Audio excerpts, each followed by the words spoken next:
What's up, guys? Welcome to Knockers on the Bottom. I'm your host, Jay Mill. Jay Mill, if you like. So let's get into it. So today we're going to take a look at the Tampa Bay Buccaneers offense and what they like to do, and hopefully some of the ways that the Cowboys defense can counteract or mitigate some of the things that the Tampa Bay Buccaneers like to do. So before we completely get to start, just want to kind of, take a look at some of the Cowboys injuries here. It looks like the injury report came out, and there's a little bit more players on the injury report than, previous weeks. When I listened to Mike McCarthy in his press conference, he basically said it looks like everybody is good to go except for possibly Trayvon Diggs, of course. Not possibly, definitely. But everybody else looks like they'll make it to the game. So just wanted to touch on that because even if you see the injury report and it looks, more full than normal, it just looks like some of those guys are dealing with rest. Michael Parsons popped up today with an illness. So he's maybe a little bit more questionable for the game. But being that it is Friday and they have a couple of days to the game, I think he'll still make it to the game. He might be limited in his snaps, which would be huge. But we'll see. We'll see how this goes. But let's take a look at what Tampa likes to do on offense. So here we have, boom, the Tampa Bay Buccaneers, in their game last week against the Chargers, which they kind of put a hurting on the Chargers last week. They played really well. They won 4 straight. They're 8-6 coming into this weekend, and they need to keep winning to keep pace with Atlanta. So that presents a very dangerous situation for the Dallas Cowboys going into this game because this offense is going to try to be humming. Their offensive coordinator is in his bag. And honestly, the Tampa Bay Buccaneers offensive coordinator will be getting some looks here for head coaching gigs at the end of the season. Also, one of the other things that I looked into today, just kind of doing a little bit of research on Tampa Bay, it looks like Bucky Irving actually makes people miss tackles about 37% of the time when he gets the ball. So we've had some trouble tackling this season. We've been better in the last few weeks, but that's something that the Cowboys are going to have to make sure that they take a look at. So here you see Tampa, they line up, right? They got their 5 down linemen. They got a tight end here, tight end here. Now, it does look like Otten, this guy here, who has played a big role for Tampa this year, especially once Michael Evans went down with injury and some of their other receivers went down with injury, Chris Godwin. Otten has played a big role for the Buccaneers. He will not be playing this week. So that's something to keep in mind when we're looking at some of this film here. And then it looks like they also have a fullback out. Now, it looks like the Chargers, who are a pretty good defense, are matching it with 1, 2, 3, 4, 5, 6, 7 guys in the box. Maybe this guy's creeping in for an 8th. We'll take a look to see if he creeps fully in. No, he's creeping out. So they match it with 7 guys in the box here. So at the snap, you see this guy, he's going in motion. Now, to me, this screams run. I'd actually bring one of these safeties that are lurking back here up, but they don't. We're very familiar with this formation as Cowboys fans because the Cowboys like to run this with, Rico Dowdle being here in this role, and then Hunter Lipke being in this role, and then having, Jake Ferguson or Devin Spanford or whoever, not Dalton Schultz, Luke Schoonmaker, but a lot of different guys in that role to play that tight end. So this is a formation that we use actually quite often, and it's one of our best running formations. So if you see the Tampa Bay Buccaneers use it here, hopefully that means this is a formation that the Cowboys have seen in practice a lot and that they have a lot of reps against it because as we're going to see here, it's pretty successful against the Chargers. So let the play run a little bit here. So boom, on the snap of the ball, Baker goes back, right? Bucky Irving gets the ball. Now, you can see here, the tight end here, he looks like he's going out to make a block, but you got a nice block here on the lineman. You got a nice block here on the nose tackle. This guy's already hitting the ground. You got a block here, and then this guy's hitting the hole. There's a couple of guys here, but as you see, Otten's getting up there. So let's see what happens. Bucky Irving, boom, gets to the hole. Now, when he gets to the hole, this is such a nice wall. Block here, block here, block here, block, block, block.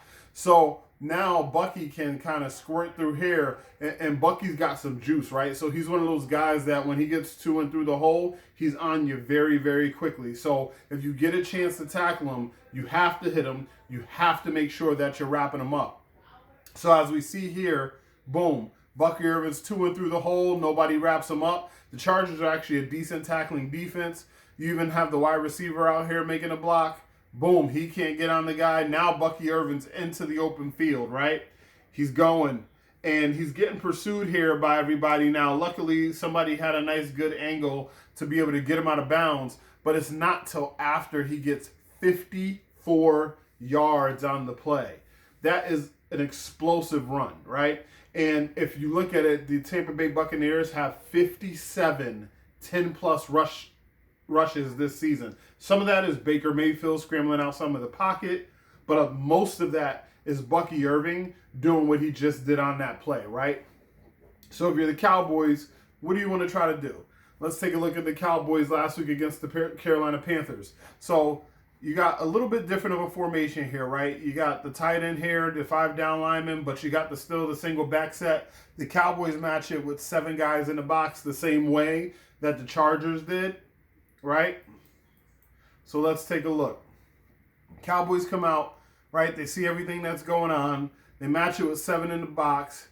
Bryce Young sends somebody in motion, so let's see what this motion does once it comes into the screen. All right, so now you got the wide receiver coming tight here, and you have Chuba Hubbard here in the backfield. So we know it's going to, well, we think it's going to be a run. For the purposes of this, we know it's going to be a run. Cowboys actually bring a 9th guy or 8th guy into the box. Hubbard gets the ball, boom, tries to cut it back, as we saw Bucky Irvin when he got the ball, right? We watch Bucky get this ball and basically have a very similar action, right? Bucky gets the ball, boom, and he also cuts it back looking for a gap. Now, Bucky finds his way to and through this gap because of the undisciplined nature of what the Chargers did on that play. But if we take a look, right, when Chuba Hubbard gets this ball,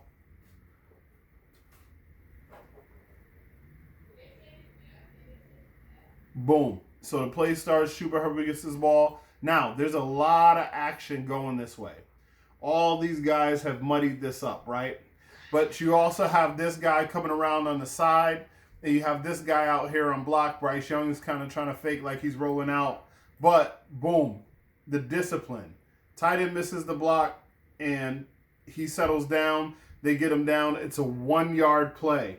This is the type of stuff we're going to need to see from the Cowboys this week, because if they're not lane discipline, if they're not making sure that they shed those blocks and make sure tackles and get the guy to the ground, Bucky Irvin's going to have a field day, man. So now let's take a look at the Bucs in the passing game, right? So here we go. The Bucs are lined up. They got shotgun. They got Baker Mayfield in the backfield. It's a 3-by-1 because you got the 3 receivers down here. Tight ends lined up a little tighter to the line of scrimmage. The 1 wide receiver up here. And then you got the running back in the backfield to add some protection. So the Chargers match it with, it looks almost like a dime, right? But they have 3 safeties out here. So it's not quite a dime, but they only have 1 linebacker on the field. And they have 1, 2, 3, 4, 5, 6 defensive backs. So by definition, if you're just counting safeties as defensive back, this is a dime defense. So they're matching it because they feel like, hey, Tampa is passing, right? So now you want to try to get pressure on Baker Mayfield. So he snaps the ball. Boom. Right now, you got Bosa in here trying to get some pressure. This guy hasn't even made it there yet. But you got a pretty clean pocket. You got Rachaad White kind of sneaking out of the backfield here. You got the tight end who's probably going to come down and either sit in here or kind of try to carry this across the field. And you have the cloud coverage here by the Chargers, just trying to make sure they don't get beat deep on anything, right? So Baker has all the underneath completions that he wants. This is 3rd and 12. So it makes sense that the Chargers are lined up like this because they don't want anything to get behind them. Right? So we let the play roll. Now, Baker gets to the top of this drop. He's still holding the football.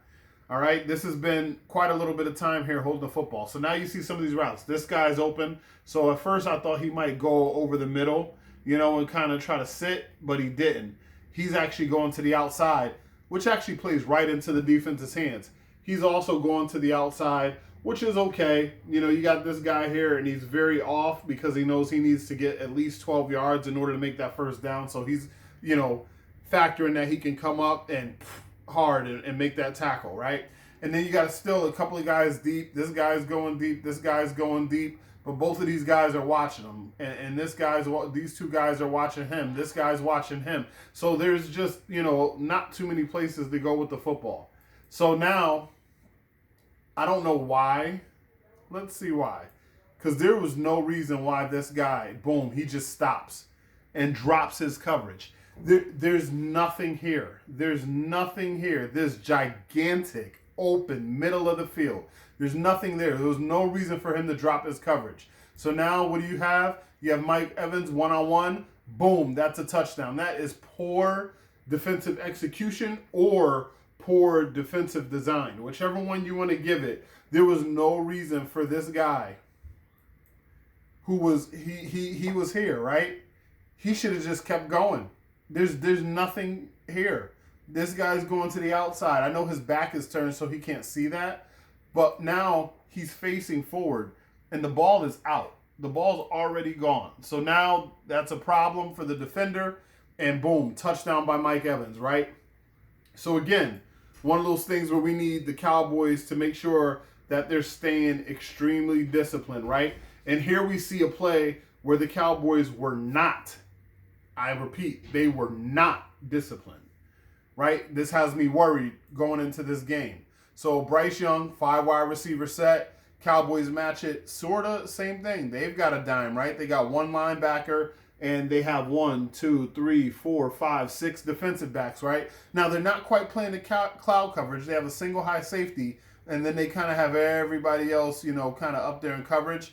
I guess Leofau right here technically is a linebacker, but he's playing in a corner alignment. So it technically is nickel by personnel grouping, but they're playing it like a dime, right? So here we go. On the snap of the ball, Bryce Young, boom. Good protection, right? So this line does a good job of protecting. His receivers so far, a little bit covered, but we're pretty much 1 second into the play, right? And here we go again. Everybody else covered. But what do we see? We see this guy sneaking out, and there's no safety help over the top. So you got Donovan Wilson here, right? He's already looking at this guy because he's like, hey, that guy's about to run up the middle. He's probably going to try to catch a pass over the middle. I need to keep my eyes on him. But he doesn't notice this wide receiver has already beat this corner, and this corner looks to be playing a zone, and there's no help. No help. What happens? Boom. He catches the ball, busted coverage, and the rest is history.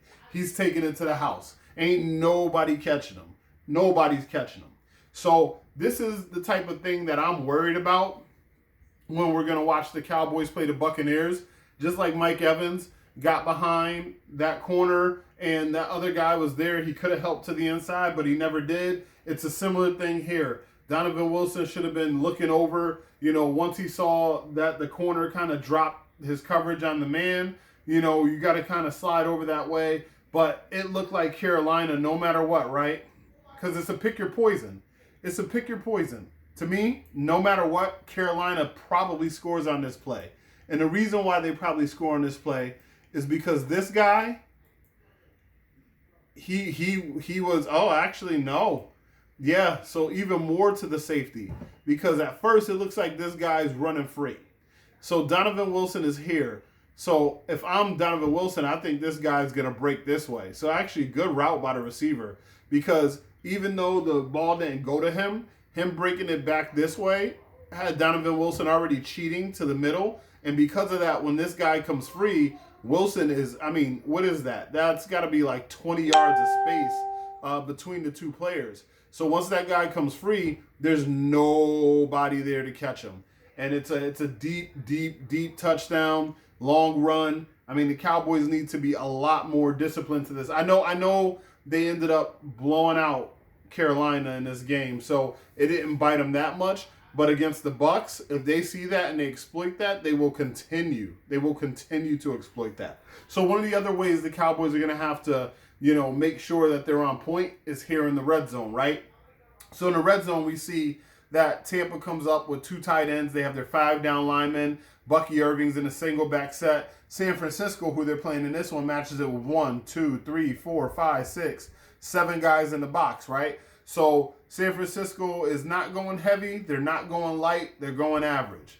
So, and this is a good, I mean, if we're going to talk about defensive fronts, who the Buccaneers have played and played well against, San Francisco was one of the best defensive fronts in the league. Even with all their injuries at this time, they're still, playing pretty well. So, boom, you have Baker calling for the guys like, go in motion, bring your ass, right? So the guy finally goes at the last second, which probably helps Bucky here, right? Because at the last second, boom, these linebackers slide. They slide over. So maybe that creates just a sliver of space because now Bucky's going the other way on the pitch, right? And he's getting his linemen on the move. We talked about this a lot, right? Get your blockers on the move.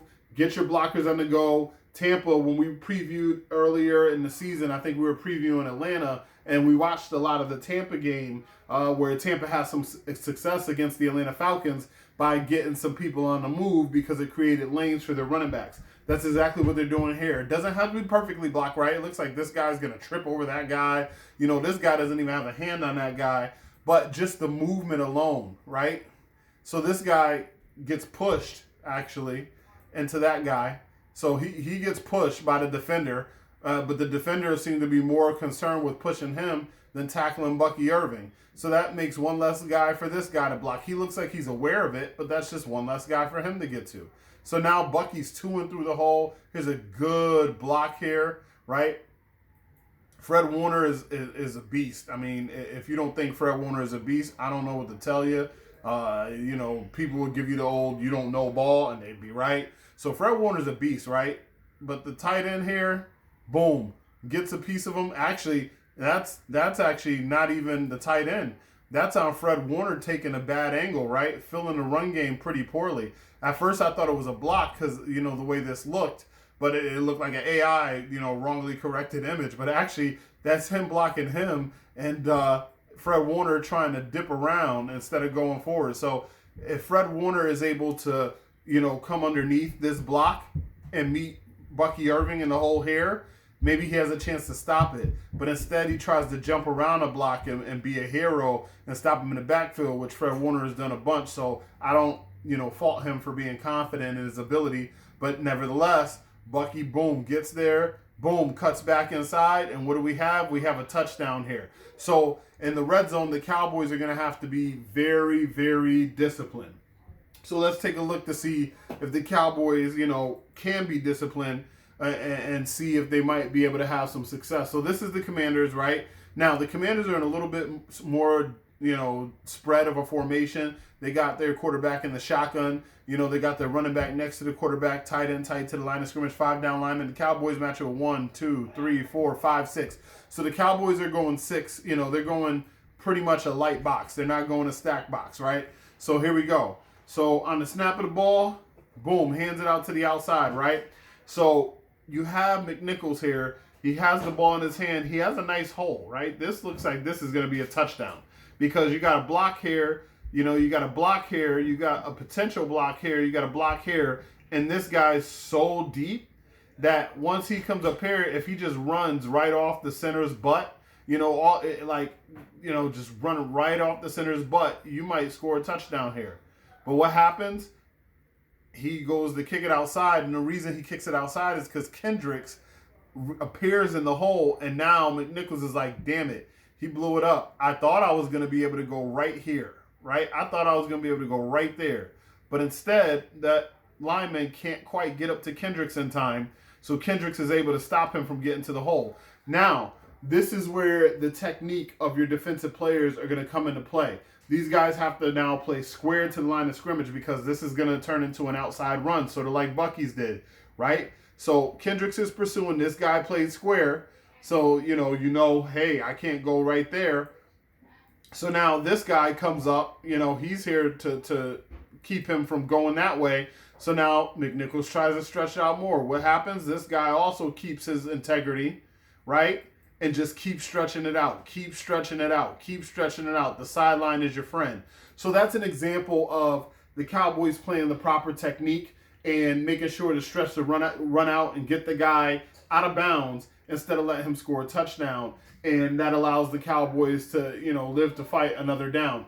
That's the type of thing they're going to need to do in the red zone against Bucky Irving, because Bucky Irving will get north and south on you quick. But if you flash into the hole and you give him some light and say, hey, guy, this is not a free run, you're going to have to, bounce it outside a little more. And then your next guy holds his gap integrity. And then your next guy holds his gap integrity. Eventually, you're going to run out of field. So the Cowboys need to do some of the things we saw good here, play discipline, and not necessarily let that guy just, go off on you. But some of the other things that we saw, like in the passing game with Mike Evans, when he was able to go deep, and Coker for Carolina against Cowboys, when he's able to go deep, these are some of the things we're going to have trouble with, because Baker Mayfield is going to press the issue. He's good.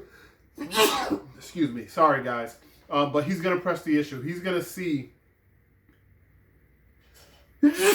twice. Oh, my goodness. He's going to see if the Cowboys are going to play discipline. He's going to see if their secondary is going to cover well. Bucky Irving is going to stress the defense. He's going to press the line of scrimmage and see if he can get those guys out of their gaps. So this is going to be a big Maris Leafau game. This is going to be a big Eric Kendricks game. This is also going to be a very big Mozzie Smith game. That right up the middle of that defense is going to have to be stout and force Bucky to bounce it outside. And then you're going to have your guys like Carl Lawson and Micah Parsons and your cornerbacks, your Izzy McQuamus, your Deron Blands. They're going to have to be physical. They're going to have to tack on the line of scrimmage. They're going to have to tackle on the outside and get that guy to the ground and let the Bucs know. You got to take something away, right? You can't take away the run. You got to take away the pass. You can't take away the pass. You got to take away the run. So they got to take something away and make the Bucs have to dig deeper into their bag in order to get a chance to have success against the Cowboys. So that's all I got for you guys today.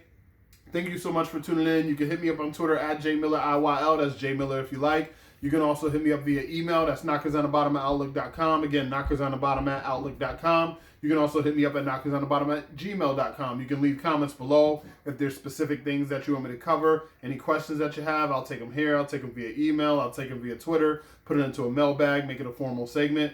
Please hit the like button, hit the subscribe button. We're at 36 subscribers, trying to get to 50 so I can give some Cowboy-centric stuff away. So please hit the like button, hit the subscribe button. But thank you guys so much for tuning in. Love you guys. Until next time, I'm your host, J Mill if you like. This has been Knockers on the Bottom.